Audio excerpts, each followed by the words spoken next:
Sir Kodali Nani ఓటమిని తట్టుకోలేక తన అభిమాని ఒకరు సూసైడ్ చేసుకొని చనిపోవడం జరిగింది సార్. అతను ఒక్కడే గాదు, వైసీపీ కూడా ఘోర ఓటమి చవిచూసింది గదా! ఈ వైసీపీ ఓటమి తట్టుకోలేక కూడా ఇంకో ఇద్దరు సూసైడ్ చేసుకున్నారు.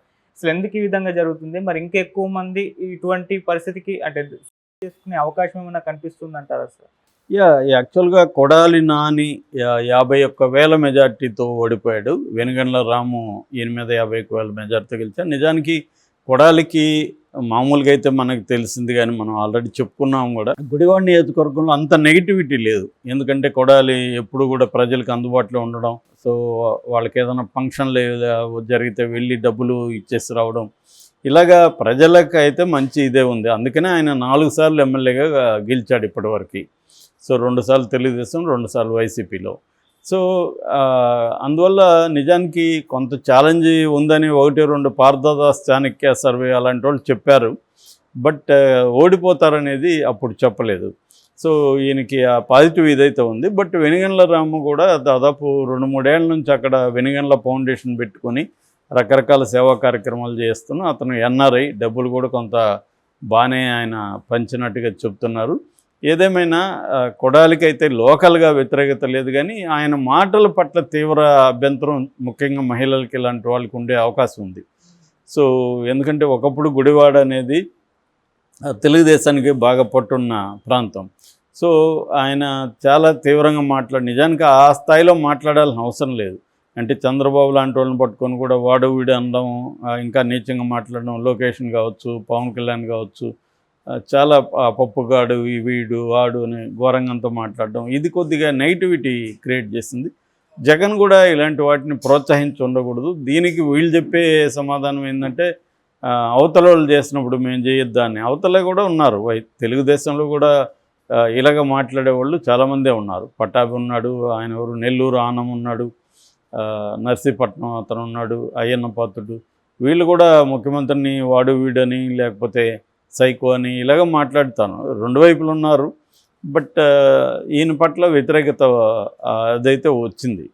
సో ఏదేమైనా ఆయన ఓడిపోయాడు. రెండవది, అక్కడ డబ్బులు పంచడంలో కూడా ప్రాబ్లం ఉందని, ఈయన డబ్బులు తీసుకొని చాలామంది కింది స్థాయి వాళ్ళకి పంచకుండా మధ్యలో తినేశారనేది కూడా ఆల్రెడీ మన కొడాలి అనుచరుడు అజీజ్ ఎవరు అనుకుంటాను, అతను వీడియో కూడా చేశాడు.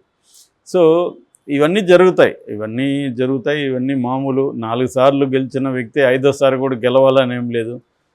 వేరే వ్యక్తి వస్తే మంచిదే కదా. యాక్చువల్గా ఏళ్లకేళ్ళు వీళ్ళే ఒకరే ఎమ్మెల్యేగా ఉంటే ఎలాగా? డెమోక్రసీ అంటేనే కొత్త వాళ్ళు రావాలి, కొత్త రిప్రజెంటేటివ్స్ రావాలి, కొత్త సెక్షన్ల నుంచి రావాలి.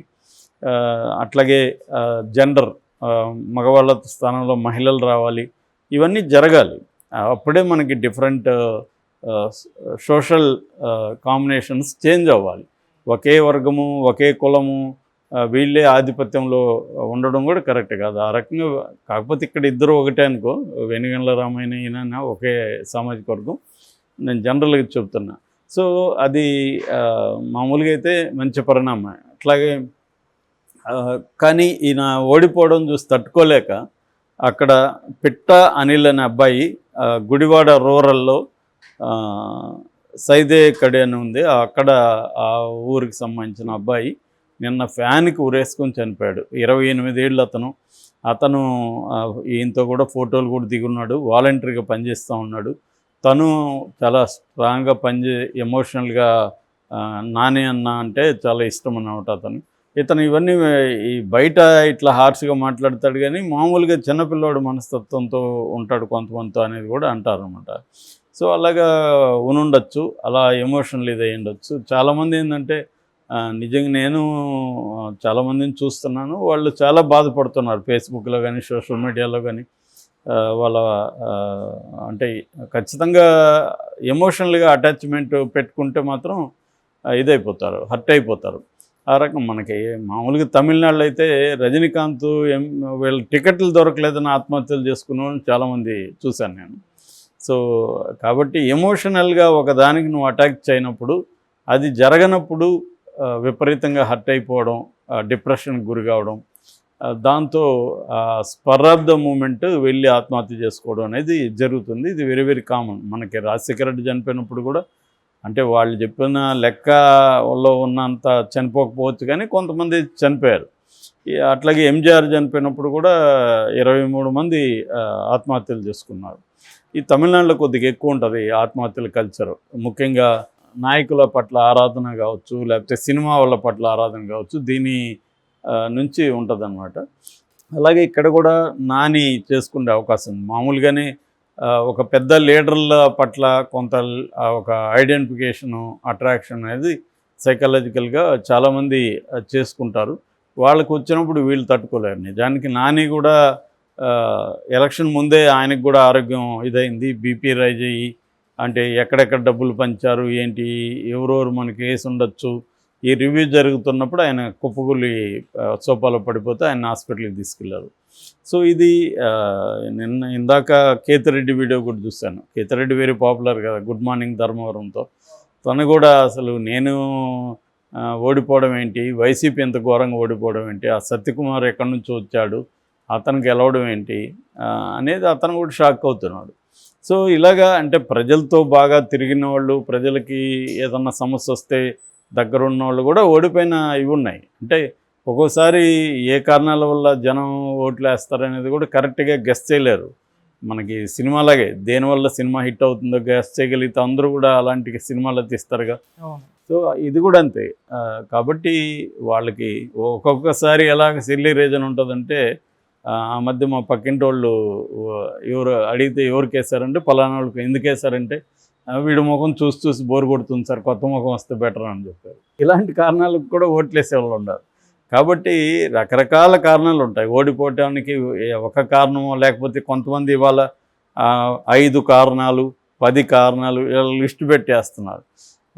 అంటే బయట ఉన్నవాడికి మాట్లాడడం ఈజీనే, పోస్ట్ మార్టం అనేది ప్రతి ఒక్కటి చేస్తాడు. అదేదో సచిన్ అంటాడు, బాల్ ఎత్తిచ్చేవాడు కూడా సార్ మీరు ఆ బాల్ని అటెంప్ట్ చేసి ఉండకూడదు సార్ అంటాడు, నాకు సలహా ఇస్తాడని. సో సలహాలు ఇవ్వడం ఈజీ, కానీ దాన్ని ఆ ఫీల్డ్లో ఉండేవాడు బాల్ కొట్టేవాడికే తెలుస్తుంది ఆ బాల్ని కొట్టాలా లేదా, ఎందుకు కొట్టారు అనేది వాళ్ళకే తెలుస్తుంది. కానీ బయట ఉండేవాడికి అది నువ్వు కొట్టుండకూడదు అంటే వీడు పోయి ఆడితే తెలుస్తుంది వీడికి అది కొట్టాలా లేదా. కాబట్టి బయట ఉండి మనం జగన్ ఓటమికి 10 కారణాలు, ఇదే చంద్రబాబు ఓడిపోయింటే మళ్ళీ ఇదే సేమ్ చంద్రబాబు ఓటమికి 10 కారణాలు, ఇదే బ్యాచ్ అలాగా వెళ్ళిపోతారు. ఈ విశ్లేషణ చాలా ఈజీ, కానీ అంత కరెక్ట్గా మనం ఎవరు కూడా చెప్పలేము. రకరకాల కారణాలతో ఉంటాయి. వీటిని అన్నిటినీ విత్ డేటా పెట్టుకొని అనలైజ్ చేయగలగాలి. డేటా లేకుండా మనం కూడా ఎమోషనల్గా రియాక్ట్ అయిపోయి మాట్లాడడం వేస్ట్. డేటా అంటే ఇప్పుడు ఎంత లేదన్నా జగన్కి 40% ఓట్లు అయితే వచ్చాయి కదా. గతంలో కూడా 39 ఎంతో తెలుగుదేశానికి వచ్చాయి. సో ఆ రకంగా జగన్కి ఏమీ తక్కువ లేరు కదా. 40% అనేది it's not a small number. ఇవాళ 0 నుంచి పవన్ కళ్యాణ్ ఈ స్థాయికి రాలేదా. సో మళ్ళీ 5 ఏళ్లలో జగన్ రాడనేది ఏం లేదు. అతను ఏంటంటే ఫైట్ చేయాలి, అనేక అడ్డంకులు వస్తాయి, జైలుకు పోవచ్చు, ఇంకోటి జరగచ్చు, ఆర్థికంగా ఇబ్బందులు పెట్టచ్చు. వాటన్నిటిని తట్టుకొని నిలబడితేనే లీడర్షిప్ అనేది వస్తుంది. కాకపోతే ఇక్కడ ఏంటంటే ఇలాంటి కొంతమంది ఎమోషనల్గా ఉన్నవాళ్ళు వీళ్ళు ఆత్మహత్యలు చేసుకోవడం బాధాకరం. వాళ్ళు ఎందుకంటే వాళ్ళ ఫ్యామిలీకి ఒకవేళ ఈయన ఆదుకున్నా కూడా ఎంత ఆదుకోగలడు. ఒక 28 ఏళ్ల కుర్రాడు చనిపోవడం అనేది ఆ ఫ్యామిలీకి పెద్ద ఇది. ఇదే కాకుండా కడప జిల్లాలో కూడా చిన్నమల్లాలు అనే ఒక అబ్బాయి చనిపోయాడు. దిగువ తంబలపల్లి అంటారు దాన్ని. ఆ అబ్బాయి కూడా చనిపోయాడు. తర్వాత కర్నూలులో తంబలం అనే ఊరిలో ఉరుకుందప్ప అనే ఒక అబ్బాయి కూడా, ఇంతకుముందు చెప్పిన ఈ కడప అతనేమో అతనికి 63 ఏళ్ళు. అతను గుండెపోటుతో టీవీ చూస్తూ వైసీపీ ఓటమి అంతా చూస్తూ టెన్షన్తో, అతను వైసీపీ కార్యకర్త, అతనికి గుండె అయిపోయి అతను చనిపోయాడు. ఇంకొక ఉరుకుందప్ప అనే అబ్బాయి కూడా ఆత్మహత్య చేసుకుని అతను చనిపోయాడు. ఇప్పటికీ 3 చనిపోయారు. ఇది ఒక్కొక్కసారి ఏంటంటే ఆత్మహత్యలు కూడా కంటాజియస్ అంటారు. కంటాజియస్ అంటే అంటువ్యాధి లాంటివి. మనకి ఇక్కడ తెలంగాణలో కూడా చూసాం. ఇది ఆల్రెడీ చాలా దీని మీద రీసెర్చ్ జరిగింది. టిప్పింగ్ పాయింట్ అనే ఒక బుక్లో అమెరికాలో కూడా ఆత్మహత్యలు ఎట్లాగా అంటువ్యాధిలాగా ఒక్కొక్క సీజన్లో చేసుకుంటారనేది